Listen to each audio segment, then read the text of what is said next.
22 अप्रैल 1970 America की सड़कों पर 7,000 लोगों से ज्यादा की भीड़। जी हाँ, ये वही दिन था जिस दिन अमेरिका में पर्यावरण के लिए एक सार्वजनिक आवाज उठाई गई थी। विस्कॉन्सिन के जूनियर सेनेटर गेलॉर्ड विल्सन द्वारा शुरू किए गए इस अभियान में मुख्य रूप से कॉलेज स्टूडेंट का बड़ा सहयोग रहा। 1970 के दशक में अमेरिका की एक बड़ी प्रॉब्लम साबित हो रही थी एयर पोल्यूशन और वाटर पोल्यूशन, जिसे सरकार भी अनदेखा कर दे रही थी।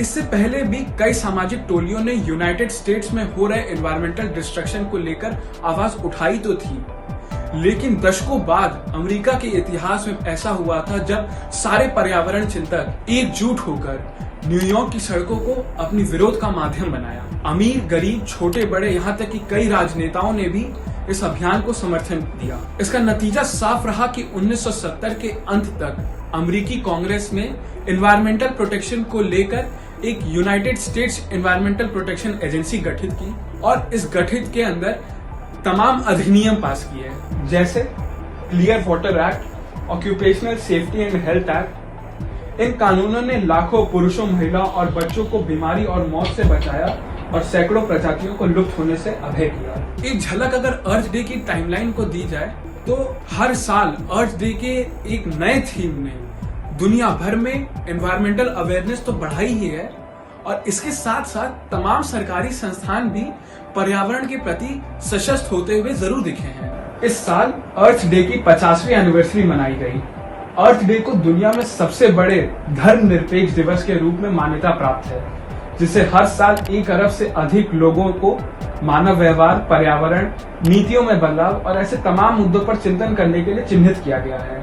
बढ़ते परिवेश के साथ अभी भी लड़ाई जारी है, क्योंकि क्लाइमेट चेंज की दरारें दिन ब दिन बढ़ती जा रही हैं। इस साल अर्थ डे का थीम क्लाइमेट एक्शन था। क्लाइमेट में हो रहे लगातार बदलाव ने लाइफ सपोर्ट सिस्टम को खतरे में डाल दिया है। अर्थ डे ऑर्गेनाइजेशन के मुताबिक अब समय आ गया है कि विश्व भर में सभी लोग एक साथ आकर काम करें और क्लाइमेट क्राइसिस से निपटने के लिए अपनी सारी ताकत एकत्रित करें। अगर ऐसा नहीं किया तो यह हमारे वर्तमान और भविष्य दोनों के लिए खतरनाक साबित हो सकता है। इस बार के अर्थ डे में कई चीजें खास भी मिली। चूंकि पूरा विश्व कोरोना वायरस की चपेट में है, इसीलिए पहली बार आयोजकों ने इसे डिजिटल माध्यमों से मनाया और साथ ही जीरो कार्बन फ्यूचर की ओर पूरे विश्व को बढ़ावा दिया। जी हाँ, इस बार अर्थ डे का फोकस थोड़ा अलग भी था, क्योंकि क्लाइमेट एक्शन के साथ साथ नीति निर्माताओं को जीरो कार्बन फ्यूचर की ओर बढ़ावा देना भी जरूरी लगा। आपको बता दें कि जीरो कार्बन फ्यूचर का मुख्य उद्देश्य हमारी पूरी ग्लोबल इकोनॉमी को डीकार्बनाइज करना है और तमाम बड़ी कंपनियों को 100% रिन्यूएबल एनर्जी सोर्सेज के लिए राजी करना है और उसमें निवेश करने के लिए भी उन्हें बढ़ावा देना है।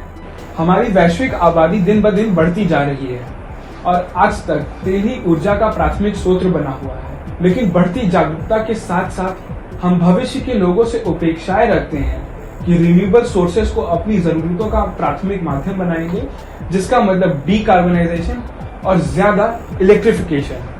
उद्देश्य निर्धारित है, अब यह हमारे लक्ष्यों को कुशलता से और प्रभावी ढंग से पूरा करने का समय है।